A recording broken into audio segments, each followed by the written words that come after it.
May kainan? May inuman? May kasiyahan? Wala po. Tribulation is the coming anger of God. So saan sinasabi nila na post-tribulation daw yun? Maniwala ka doon. Ito palang verse na ito. Did it eat? Did drink?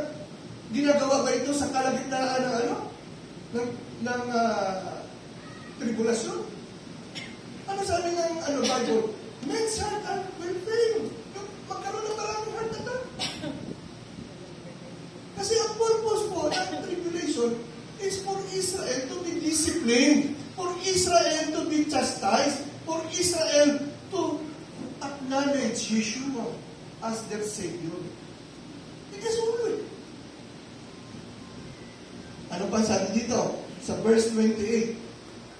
Likewise also,